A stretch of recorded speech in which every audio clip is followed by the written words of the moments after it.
अस्सलामुअलैकुम गाइस, उम्मीद करता हूँ कि आप सब लोग खैरियत से होंगे। आज जिस टॉपिक को हम डिस्कस करने जा रहे हैं उसका नाम है स्पेक्ट्रम। ये 11th क्लास केमिस्ट्री के चैप्टर 6 से इसको चूज़ किया गया है। ठीक है जी। तो इस लेक्चर में बेसिकली हम स्पेक्ट्रम को पढ़ेंगे। फिर स्पेक्ट्रम के जो दो टाइप्स है, फॉर एग्जांपल कंटिन्यूअस स्पेक्ट्रम और लाइन स्पेक्ट्रम, उसके बारे में पढ़ेंगे। फिर उसके बाद लाइन स्पेक्ट्रम के फर्दर दो टाइप्स है, एक है लाइन एमिशन स्पेक्ट्रम और दूसरा है लाइन एब्जॉर्प्शन स्पेक्ट्रम। तो उन सारी चीज़ों के बारे में पढ़ेंगे। लेकिन इन सारी चीज़ों को डिस्कस करने से पहले आपको स्पेक्ट्रम के बारे में थोड़ा बताता चलूँ कि स्पेक्ट्रम होता क्या है। तो चलिए सबसे पहले स्पेक्ट्रम को डिफ़ाइन कर देते हैं कि स्पेक्ट्रम है क्या। ठीक है जी। तो स्पेक्ट्रम को आप इस तरह से डिफ़ाइन कर सकते हो।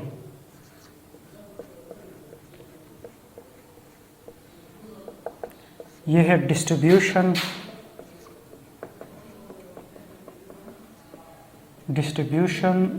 ऑफ इलेक्ट्रोमैग्नेटिक रेडिएशन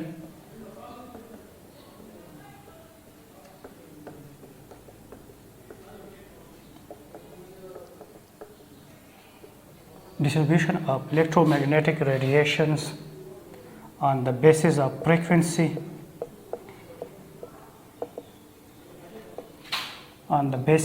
frequency,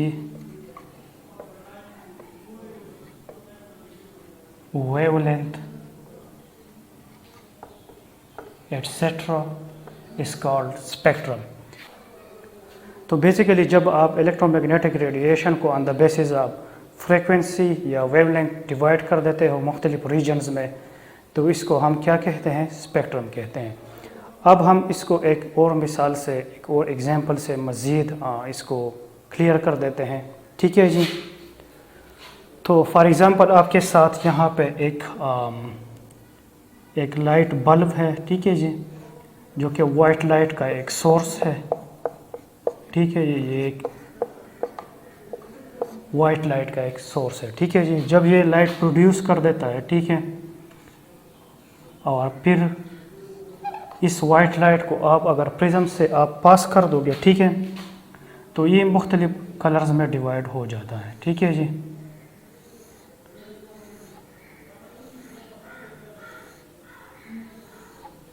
ठीक है जी। और इन कलर्स को हम इससे डिनोट करते हैं वेव गाइड।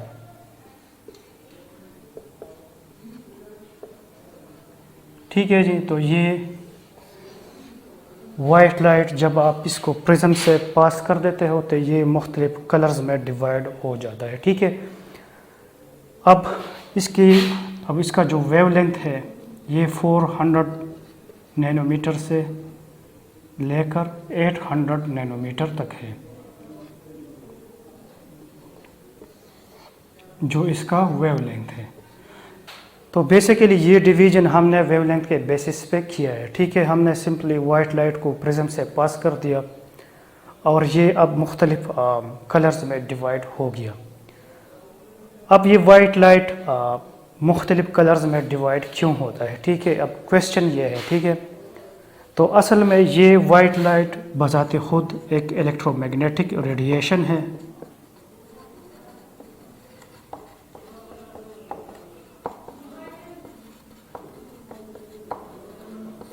ठीक है जी।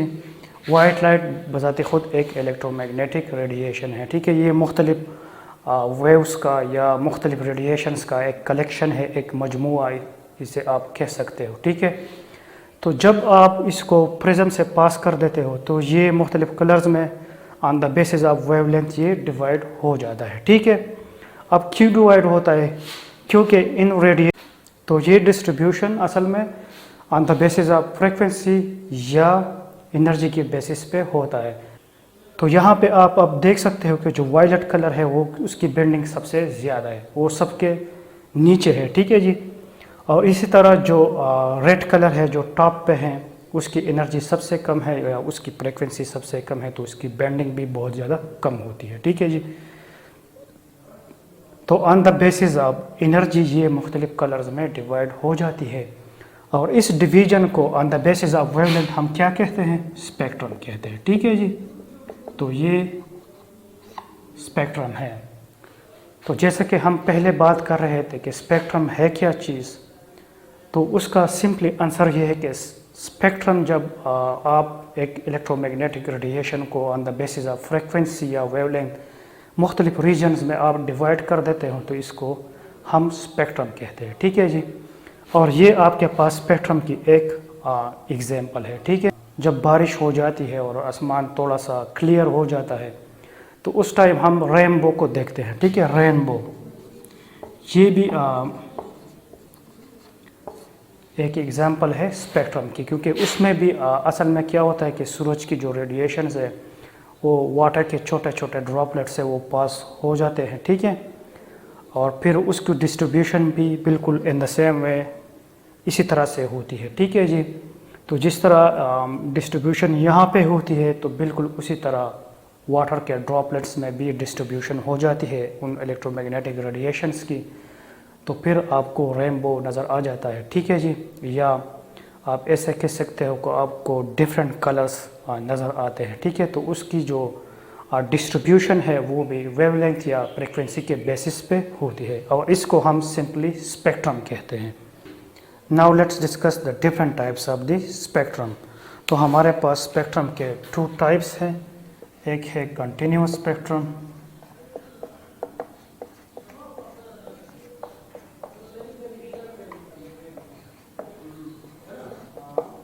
और दूसरा है लाइन स्पेक्ट्रम। तो ये स्पेक्ट्रम के 2 टाइप्स है जिसको हमने अभी डिस्कस करना है। ठीक है, तो चलिए स्टार्ट कर लेते हैं कि कंटिन्यूअस स्पेक्ट्रम क्या है। ठीक है जी। तो कंटिन्यूअस स्पेक्ट्रम को आप डिफाइन कर सकते हो कि there is no clear cut boundary between the colours. ठीक है जी। कंटिन्यूअस स्पेक्ट्रम वो स्पेक्ट्रम है जिसमें कलर्स के दरमियान कोई क्लियर कट बाउंड्री नहीं होती। ठीक है जी। और इस कंटिन्यूअस स्पेक्ट्रम को हमने कुछ टाइम पहले डिस्कस भी कर लिया। ठीक है, जैसे कि आपके पास रेनबो है। ठीक है जी। तो रेनबो में डिफरेंट कलर्स होते हैं। ठीक है,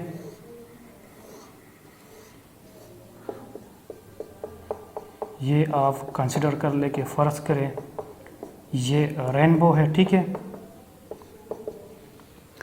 अब इस रेनबो में जो कलर्स आपको नज़र आ रहे हैं, ठीक है जी, उन कलर्स के दरमियान कोई क्लियर कट बाउंड्री नहीं होती और इसी को हम क्या कहते हैं, कंटिन्यूअस स्पेक्ट्रम। ठीक है जी।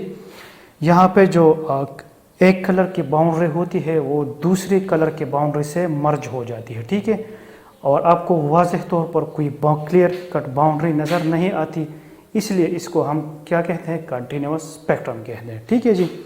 और रेनबो इसकी बेहतरीन मिसाल है। ठीक है, इसी तरह अगर आप वाइट लाइट को कोई क्लियर कट बाउंड्री नज़र नहीं आती बल्कि एक कलर दूसरे कलर में मर्ज हो जाता है और इसी को हम क्या कहते हैं, कंटिन्यूअस स्पेक्ट्रम।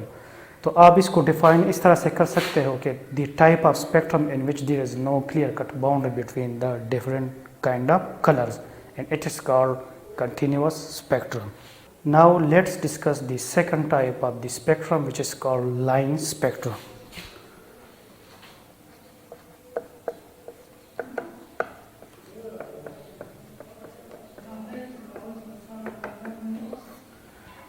स्पेक्ट्रम की जो दूसरी टाइप्स है उसको हम क्या कहते हैं, लाइन स्पेक्ट्रम। ठीक है जी। अब लाइन स्पेक्ट्रम को आप डिफाइन कर सकते हो इस तरह से, the kind of spectrum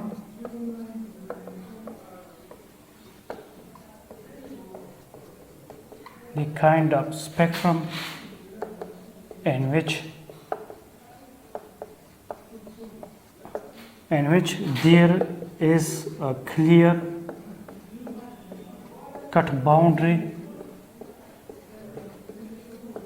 between the colors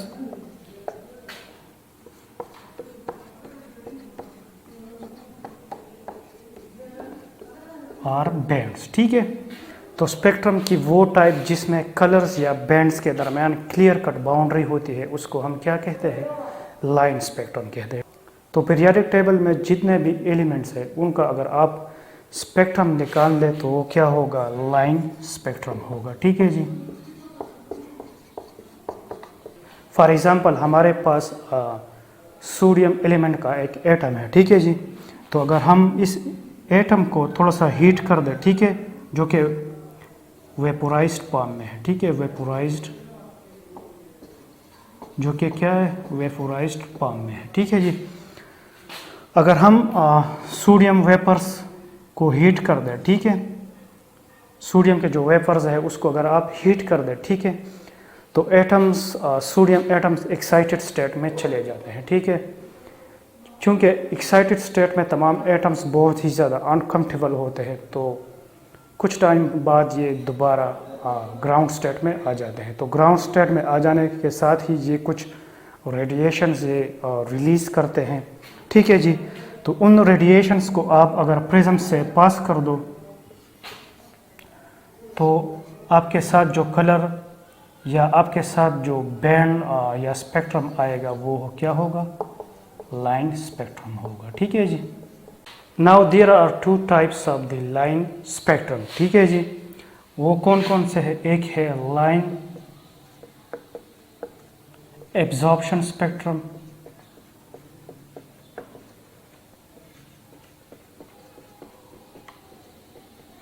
और दूसरा है लाइन एमिशन स्पेक्ट्रम।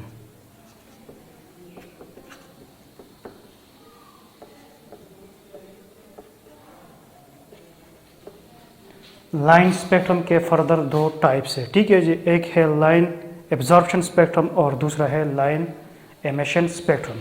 ये दोनों प्रोसेस एक दूसरे के बिल्कुल रिवर्स होते हैं। ठीक है जी। तो चलिए पहले डिस्कस कर लेते हैं कि लाइन एब्जॉर्प्शन स्पेक्ट्रम क्या होता है। ठीक है जी। Line absorption spectrum.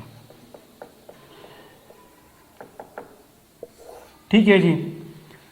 तो लाइन एब्जॉर्प्शन स्पेक्ट्रम को अब मैं एक छोटी सी एग्जांपल के ज़रिए इसको एक्सप्लेन कर देता हूँ। ठीक है जी।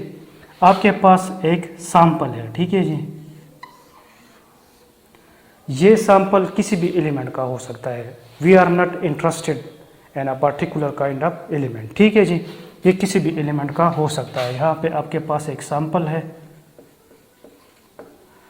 अब इस सैंपल से अगर मैं वाइट लाइट को पास कर दूं, ठीक है जी, वाइट लाइट जो कि बजाते खुद एक इलेक्ट्रोमैग्नेटिक रेडिएशन है। ठीक है जी। इससे अगर मैं वाइट लाइट को पास कर दूं और इसका वेवलेंथ जो है वो 400 नैनोमीटर से लेकर 800 नैनोमीटर तक है। ठीक है जी। इन रेडिएशंस को अगर मैं इस सैंपल से पास कर दूं तो जाहिर सी बात है कि ये सैंपल एटम से मिलकर बना है। ठीक है जी। तो जब ये रेडिएशन इस सैंपल से पास होंगे तो कुछ रेडिएशंस वो एटम्स एब्जॉर्ब कर लेंगे और वो एक्साइटेड स्टेट में चले जाएंगे। ठीक है जी। तो जो अनएब्जॉर्ब रेडिएशन है, ठीक है जी, अनएब्जॉर्ब्ड, कुछ रेडिएशंस तो एब्जॉर्ब हो गए, हम उन कुछ रेडिएशंस तो एब्जॉर्ब हो गए। ठीक है जी। हम उन रेडिएशंस की बात नहीं कर रहे हैं जो रेडिएशन अनएब्जॉर्ब है। ठीक है। अगर हम इन अनएब्जॉर्ब रेडिएशंस को प्रिज्म से पास कर दें, ठीक है, तो आपके पास इस किस्म का स्पेक्ट्रम ऑब्टेन हो जाएगा और इसको हम लाइन स्पेक्ट्रम कहते हैं। ठीक है जी। इसमें क्या होता है कि डार्क लाइंस हो जाते हैं, इसमें डार्क लाइंस अपीयर होते हैं। ठीक है जी। जब आप इन अनएब्जॉर्ब रेडिएशंस को आप प्रिज्म से पास कर देते हो तो आपके पास इस किस्म का स्पेक्ट्रम ऑब्टेन हो जाएगा। ठीक है जी। अब ये स्पेक्ट्रम, इसको आप देख सकते हो, ये डार्क लाइंस हैं। ठीक है जी। ये डार्क लाइंस हैं, डार्क लाइंस है, और ये जो बैकग्राउंड यहाँ पे आप देख रहे हो ये क्या है, वाइट कलर का है, या इसको आप ब्राइट बैकग्राउंड भी आप इसको कह सकते हो। डार्क लाइंस और ब्राइट बैकग्राउंड आपके पास ऑब्टेन हो जाता है। ठीक है, इस किस्म के स्पेक्ट्रम में। ठीक है जी। चला जाता है तो एक्साइटेड स्टेट में ऑल एटम्स अनकम्फर्टेबल होते हैं, ठीक है। तो ये ग्राउंड स्टेट में आने की कोशिश करते हैं। तो जैसे ही ये ग्राउंड स्टेट में आते हैं तो वो जिन रेडिएशंस को इन्होंने एब्जॉर्ब किया हुआ होता है तो वो उनको रिलीज़ कर देते हैं, ठीक है। तो जैसे ही ये सैंपल ग्राउंड स्टेट में आता है और वो रेडिएशंस को रिलीज़ करता है, ठीक है, तो उन रिलीज रेडिएशंस को, जो रिलीज रेडिएशंस होते हैं, ठीक है जी, उसको हम क्या करते हैं कि स्पेक्ट्रम से पास कर देते हैं, ठीक है। सॉरी, जो रिलीज रेडिएशंस होते हैं उसको हम प्रिज्म से पास कर देते हैं, ठीक है जी। तो जो स्पेक्ट्रम यहाँ पे ऑब्टेन हो जाता है वो इसका कंप्लीटली उलट होता है। यहाँ पे रेडिएशंस लाइन एब्जॉर्प्शन स्पेक्ट्रम में सैंपल क्या करता है कि रेडिएशंस को एब्जॉर्ब करता है। जो अनएब्जॉर्ब रेडिएशंस होते हैं उनको हम प्रिज्म से पास कर देते हैं, और जो स्पेक्ट्रम आपके साथ ऑब्टेन होता है उसमें डार्क लाइंस होते हैं और ब्राइट बैकग्राउंड होता है, ठीक है जी। अब उसी सैंपल को जिसने कुछ रेडिएशन एब्जॉर्ब किए हैं, ठीक है जी, चूँकि वो एक्साइटेड स्टेट में है, जब वो डी एक्साइटेड स्टेट में चला जाता है या ग्राउंड स्टेट में आ जाता है, ठीक है जी, तो वो इन एब्जॉर्ब रेडिएशंस को क्या करते हैं, रिलीज़ कर देते हैं। जब हम उन रिलीज रेडिएशंस को प्रिज्म से पास कर देते हैं, ठीक है जी, तो आपके पास इसका रिवर्स स्पेक्ट्रम हासिल हो जाता है। जो स्पेक्ट्रम हमारे पास आ जाता है वो इस स्पेक्ट्रम का रिवर्स होता है, ठीक है। जो पहला केस है जो कि लाइन एब्जॉर्प्शन स्पेक्ट्रम है उसका रिवर्स होता है। ये वाला जो केस है ये हम लाइन एमिशन स्पेक्ट्रम की बात कर रहे हैं, ठीक है। ये लाइन एमिशन स्पेक्ट्रम की बात हम कर रहे हैं, ठीक है। यहाँ पे जो रेडिएशन वो रिलीज़ कर देते हैं, ठीक है जी, और उनको हम प्रिज्म से पास कर देते हैं, ठीक है। तो यहाँ पे आपके पास इसका रिवर्स आ जाता है, ठीक है जी। तो ये इस तरह से आप इसको ड्रॉ कर सकते हो, ठीक है जी। तो मैंने कहा कि ये वाला इसका रिवर्स होगा, ठीक है जी। अब ये इसको आप कहते हैं लाइन एमिशन स्पेक्ट्रम। ये जो दूसरा केस है, ठीक है, जिसको हम स्टडी कर रहे हैं, जिसके बारे में हम बात कर रहे हैं, ठीक है, इसको हम क्या कहते हैं, लाइन एमिशन स्पेक्ट्रम, ठीक है। क्योंकि इस केस में जो सैंपल है वो रेडिएशंस को रिलीज़ कर देता है, उन रिलीज रेडिएशंस को हम प्रिज्म से पास कर देते हैं, और जो स्पेक्ट्रम ऑब्टेन होता है हमारे पास यहाँ पे, ठीक है, वो इसका कम्प्लीटली रिवर्स होता है, ठीक है। यहाँ पे ब्राइट बैकग्राउंड होता है, तो यहाँ पर हमारे पास रिवर्स केस में या लाइन एमिशन के केस में या लाइन एमिशन स्पेक्ट्रम के केस में हमारे पास ये बैकग्राउंड क्या होता है, डार्क होता है, ठीक है जी। और जो लाइंस होते हैं यहाँ पे वो डार्क होते हैं, ठीक है जी। तो यहाँ पे जो लाइंस हमारे साथ ऑब्टेन होते हैं वो क्या होते हैं, ब्राइट होते हैं, ठीक है जी। तो line emission spectrum line absorption spectrum के कम्प्लीटली अपोजिट होता है, ठीक है। मैं एक मरतबा फिर आपको ये सारी स्टोरी रिपीट कर देता हूँ। लाइन स्पेक्ट्रम के हमारे पास दो टाइप्स है, एक होता है लाइन एब्जॉर्प्शन स्पेक्ट्रम, एक होता है line emission spectrum. Line absorption spectrum में हमारे पास क्या होता है कि एक सैंपल है, ठीक है, आप उसके से लाइन एब्जॉर्प्शन स्पेक्ट्रम में हमारे पास क्या होता है कि आपके पास एक सैंपल है और उससे आप वाइट रेडिएशंस को या वाइट लाइट को आप पास कर देते हो, ठीक है जी। तो कुछ रेडिएशन ये एब्जॉर्ब कर देता है, बाकी जो रेडिएशन होते हो उनको हम अनएब्जॉर्ब का नाम देते हैं।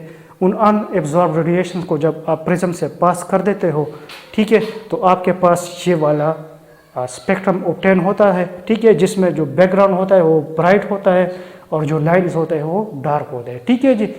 इसी तरह लाइन एमिशन स्पेक्ट्रम इसका कम्प्लीटली रिवर्स होता है। उसी सैंपल को हम दोबारा कंसिडर कर लेते हैं जिसने रेडिएशंस को एब्जॉर्ब किया हुआ होता है, ठीक है जी। उन एब्जॉर्ब रेडिएशंस को वो रिलीज़ कर देता है ये सैंपल, क्योंकि ये एक्साइटेड स्टेट में होता है। एक्साइटेड स्टेट में एटम्स थोड़े अनकम्फर्टेबल होते हैं, तो ये ग्राउंड स्टेट में आ जाते हैं, ठीक है जी। ग्राउंड स्टेट में आने के साथ ही ये उन एब्जॉर्ब रेडिएशंस को रिलीज़ करता है, ठीक है जी। तो जो रिलीज रेडिएशन है उसको हम प्रिज्म से पास कर देते हैं, और जो स्पेक्ट्रम यहाँ पे हमारे पास लाइन एमिशन स्पेक्ट्रम में ऑब्टेन होता है, ये लाइन एमिशन स्पेक्ट्रम के केस में हमारे पास ये बैकग्राउंड क्या होता है, डार्क होता है, ठीक है जी। और जो लाइंस होते हैं यहाँ पे वो डार्क होते हैं, ठीक है जी। तो यहाँ पे जो लाइंस हमारे साथ ऑब्टेन होते हैं वो क्या होते हैं, ब्राइट होते हैं, ठीक है जी। तो line emission spectrum line absorption spectrum के कम्प्लीटली अपोजिट होता है, ठीक है। मैं एक मरतबा फिर आपको ये सारी स्टोरी रिपीट कर देता हूँ। लाइन स्पेक्ट्रम के हमारे पास दो टाइप्स है, एक होता है लाइन एब्जॉर्प्शन स्पेक्ट्रम, एक होता है line emission spectrum. Line absorption spectrum में हमारे पास क्या होता है कि एक सैंपल है, ठीक है, आप उसके से लाइन एब्जॉर्प्शन स्पेक्ट्रम में हमारे पास क्या होता है कि आपके पास एक सैंपल है और उससे आप वाइट रेडिएशंस को या वाइट लाइट को आप पास कर देते हो, ठीक है जी। तो कुछ रेडिएशन ये एब्जॉर्ब कर देता है, बाकी जो रेडिएशन होते हो उनको हम अनएब्जॉर्ब का नाम देते हैं। उन अनएब्जॉर्ब रेडिएशन को जब आप प्रिज्म से पास कर देते हो, ठीक है, तो आपके पास ये वाला स्पेक्ट्रम ऑब्टेन होता है, ठीक है, जिसमें जो बैकग्राउंड होता है वो ब्राइट होता है और जो लाइन्स होते हैं वो डार्क होते हैं, ठीक है जी। इसी तरह लाइन एमिशन स्पेक्ट्रम इसका कम्प्लीटली रिवर्स होता है। उसी सैंपल को हम दोबारा कंसिडर कर लेते हैं जिसने रेडिएशंस को एब्जॉर्ब किया हुआ होता है, ठीक है जी। उन एब्जॉर्ब रेडिएशंस को वो रिलीज कर देता है ये सैंपल, क्योंकि ये एक्साइटेड स्टेट में होता है। एक्साइटेड स्टेट में एटम्स थोड़े अनकम्फर्टेबल होते हैं तो ये ग्राउंड स्टेट में आ जाते हैं, ठीक है जी। ग्राउंड स्टेट में आने के साथ ही ये उन एब्जॉर्ब रेडिएशंस को रिलीज करता है, ठीक है जी। तो जो रिलीज रेडिएशन है उसको हम प्रिज्म से पास कर देते हैं और जो स्पेक्ट्रम यहाँ पे हमारे पास लाइन एमिशन स्पेक्ट्रम में ऑब्टेन होता है ये लाइन एब्जॉर्प्शन स्पेक्ट्रम के कम्प्लीटली अपोजिट होता है, ठीक है जी। तो यहाँ हमारे पास जो बैकग्राउंड है वो डार्क होता है और जो लाइंस होते हैं वो ब्राइट होते हैं।